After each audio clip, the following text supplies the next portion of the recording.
Bismillahirrahmanirrahim. Assalamu alaikum. My name is Mahnoor. Currently, I am doing BS Information Technology from DPS College. मेरा आज का topic manipulators इन C++ है। मैं कोशिश करूँगी कि सबसे पहले मैं इसे स्टेप बाय स्टेप समझाऊँ और उसके बाद एक प्रोग्राम की मदद से इसके कॉन्सेप्ट क्लियर करूँ। तो चलते हैं अपनी स्लाइड्स की तरफ। सबसे पहले हम मैनिपुलेटर्स को समझेंगे कि मैनिपुलेटर्स होते क्या हैं और प्रोग्राम में इसे किस लिए इस्तेमाल किया जाता है। मैनिपुलेटर्स के आसान अल्फाज में इसका मतलब है आउटपुट को चेंज करना, डिफरेंट स्टाइल में आउटपुट की वैल्यू को फॉर्मेट कर देना, यानी हम अपने तरीके से आउटपुट को किसी भी तरीके से शो करवा सकते हैं। फॉर एग्ज़ाम्पल एंड लाइन जो है वो भी एक मैनिपुलेटर है और एंड लाइन हम आउटपुट की जो वैल्यूज़ हैं उसे एक वैल्यू से अगली वैल्यू जो शो करवानी होती है उसे नेक्स्ट लाइन पे जब लेके जाते हैं तो उसके लिए एंड लाइन मैनिपुलेटर यूज़ होता है। Most of these manipulator are used with C out object. ज़्यादातर मैनिपुलेटर्स के साथ सी आउट ऑब्जेक्ट इस्तेमाल होता है और अगर हम इसके सिंटैक्स की बात करें तो जो syntax of C out when used with insertion operator manipulators के साथ इस्तेमाल होता है। For example C out insertion operator, expression या मैनिपुलेटर, फिर इंसर्शन ऑपरेटर, एक्सप्रेशन और मैनिपुलेटर। यानी कि जब भी हम अपने प्रोग्राम में एक मैनिपुलेटर को इस्तेमाल करेंगे तो वो एक्सप्रेशन को पहले एवेलुएट करेगा, उसके बाद वैल्यू प्रिंट हो जाएगी। मैनिपुलेटर्स की दो टाइप्स हैं, with parameters and without parameters. अगर हम इनकी बात करें कि पैरामीटर और विदाउट पैरामीटर होते क्या हैं, तो पैरामीटर्स वो होते हैं जिनके अंदर आयो मैनिप की हेडर इस्तेमाल होती है, हेडर फाइल इस्तेमाल होती है। उसके अंदर सेट डब्ल्यू, सेट फिल और सेट प्रिसीजन तीनों आती हैं। और नॉन पैरामीटराइज्ड में देखें तो इसके अंदर आयो स्ट्रीम हेडर इस्तेमाल होती है। उसके अंदर हम आयो मैनिप नहीं इस्तेमाल करेंगे, उसके अंदर सिर्फ आयो स्ट्रीम की हेडर फाइल इस्तेमाल होगी और उसके अंदर एंड लाइन, फिक्स्ड और लेफ़्ट इस्तेमाल होते हैं। और अगर हम पैरामीटर और विदाउट पैरामीटर को आसान लफ्ज़ों में देखें तो हम इन्हें विद आर्गूमेंट और विदाउट आर्गूमेंट भी कह सकते हैं। एंड लाइन मैनिपुलेटर्स की बात करते हैं। एंड लाइन मैनिपुलेटर्स जो होते हैं उनको इन सिंपल वर्ड हम एंड ऑफ लाइन कहते हैं। यानी कि जब हमारा एक प्रोग्राम की जो आउटपुट होती है दूसरी आउटपुट को हम अगली लाइन पे शो करवाएं, उसके लिए हम एंड लाइन मैनिपुलेटर को इस्तेमाल करते हैं। एंड लाइन मैनिपुलेटर हमारे कर्सर को अगली लाइन पे लेके जाने के लिए इस्तेमाल होता है, यानी कि हम अगली लाइन की शुरू से या बिगनिंग से अपने आउटपुट को शो करवाएं। जैसा कि हमने अपने पिछले टॉपिक्स में पढ़ा है स्केप सीक्वेंस में हम बैक स्लैश के साथ एन को इस्तेमाल करते हैं। ये एंड लाइन और बैक स्पेस एन का काम भी थोड़ा सिमिलर है, लेकिन इनमें थोड़ा सा एक डिफरेंस है, वो मैं आगे जाके आपको बताऊंगी कि इनमें एंड लाइन मैनिपुलेटर में और स्केप सीक्वेंस के बैक स्लैश एन के अंदर क्या डिफरेंस है। जो एंड लाइन मैनिपुलेटर है वो उसके लिए कोई पैरामीटर नहीं इस्तेमाल होता, वो विदाउट पैरामीटर या विदाउट आर्गूमेंट है। For example C out, insertion operator, फिर उसके अंदर हमने स्ट्रिंग के अंदर अपना एक लिया है हेलो वर्ड, हेलो, फिर उसके बाद हमने इंसर्शन ऑपरेटर लगा के एंड लाइन इस्तेमाल किया है, उसके बाद फिर इंसर्शन ऑपरेटर, स्ट्रिंग और फिर स्ट्रिंग के अंदर हमने वर्ड को इस्तेमाल किया है। इस सारे का मकसद ये है कि पहले हम चाह रहे हैं कि हमारा आउटपुट में पहले हेलो प्रिंट हो, उसके बाद नेक्स्ट लाइन से वर्ड, जो हमारा वर्ड है वो प्रिंट हो। फॉर एग्ज़ाम्पल यहाँ पे मैंने शो करवाया हुआ है कि हमारी आउटपुट कैसे शो होगी। पहले हेलो हेलो प्रिंट होगा, उसके बाद नेक्स्ट लाइन पे वर्ड प्रिंट होगा। यानी कि जो एंड लाइन है वो बेसिकली हमारी आउटपुट को अगली लाइन पे शो करवाता है जब हम उसे इस्तेमाल कर लेते हैं। एंड लाइन मैनिपुलेटर और स्केप सीक्वेंस में जो मेन डिफरेंस है वो ये है कि एंड लाइन मैनिपुलेटर के अंदर इंसर्शन ऑपरेटर इस्तेमाल होता है और जो स्केप सीक्वेंस यानी बैक स्पेस एन के अंदर हम कोटेशन ऐड करते हैं, यानी कि हमें जब हम उसको इस्तेमाल करेंगे एस्केप सीक्वेंस को तो हमें कोटेशन लगानी पड़ेगी और वो एज अ स्ट्रिंग काम करेगा।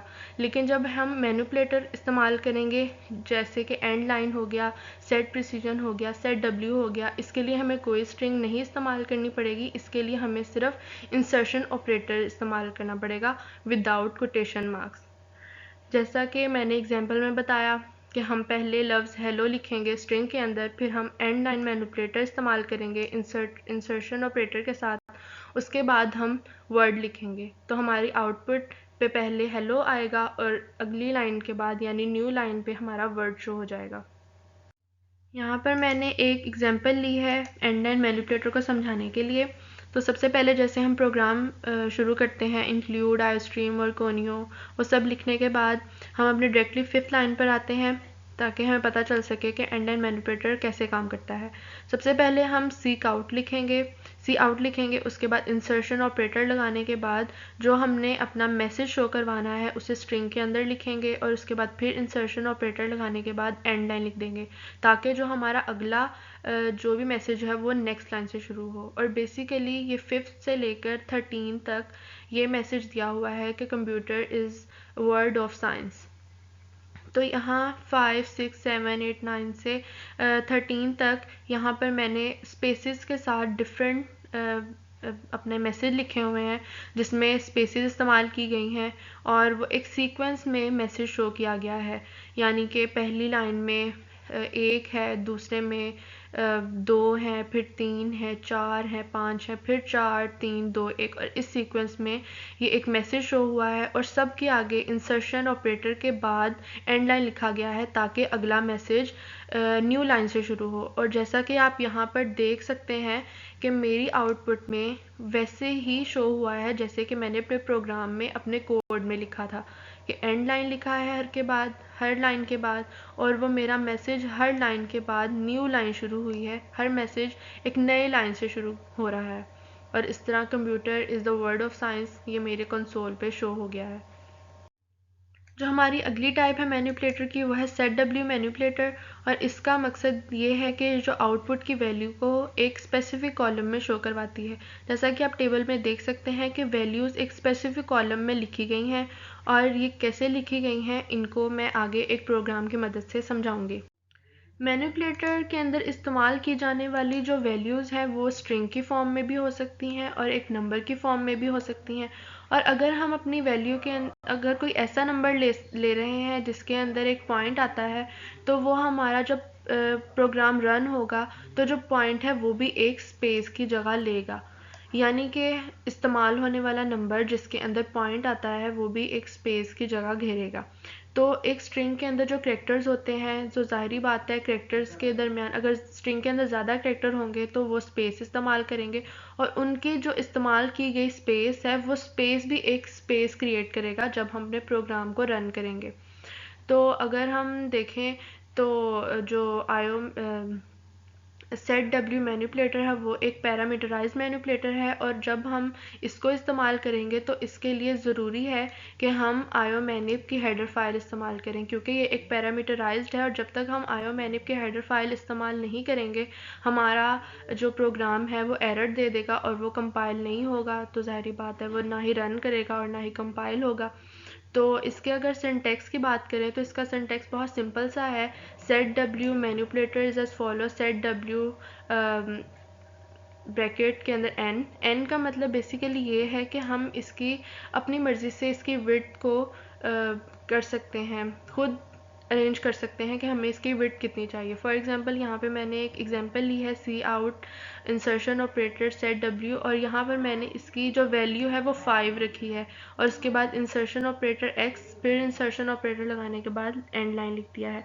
और यहाँ पे आप इसका डिफरेंस देख सकते हैं पैरामीटराइज्ड और नॉन पैरामीटराइज्ड का, यानी जो सेट डब्ल्यू है वो एक पैरामीटराइज्ड है क्योंकि यहाँ पर मुझे बताना पड़ा है कि मैंने उसकी विड्थ 5 रखनी है, यानी मैंने उसे 5 उसके कॉलम रखने हैं कि वो उसके जो डिजिट्स हैं। फॉर एग्जांपल अगर मेरे पास कोई ऐसा नंबर है जिसके सिर्फ 3 उसके डिजिट्स हैं।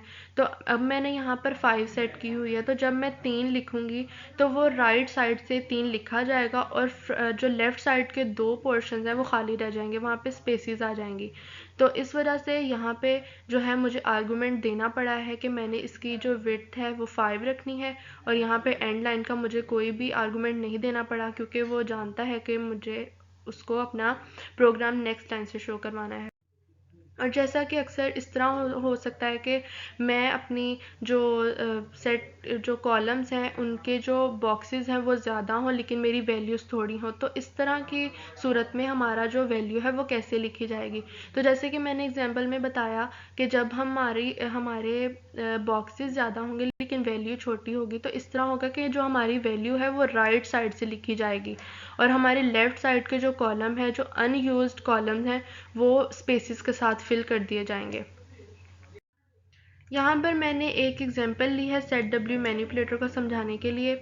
यहाँ पर मैंने 3 डेटा टाइप्स ली हैं, इंट, डबल और चार, और इनकी अपनी अपनी वैल्यूज़ हैं। इंट के अंदर 3928 है, फिर डी के अंदर डबल के अंदर 91.5 है, और चार के अंदर ऊप यूजिंग C++ है। यहाँ पर मैंने एक चेंजिंग ये की है कि मैं चाह रही थी कि मैं अपना जो आउटपुट है उसके आंसर्स को, यानी ये इन, डबल और चार की जो वैल्यूज़ हैं इनको ब्रैकेट में शो करवाऊँ। तो उसके लिए क्या मैंने किया है कि सी आउट के बाद इंसर्शन ऑपरेटर लगाने के बाद जो यहाँ पर 2 आप ब्रैकेट देख सकते हैं, इनके लिए मैंने अलग से स्ट्रिंग यूज़ की है ताकि मेरी आउटपुट में स्ट्रिंग अलग से आए और उसके बाद जो आउटपुट है मेन n, उसकी अलग वैल्यू आए।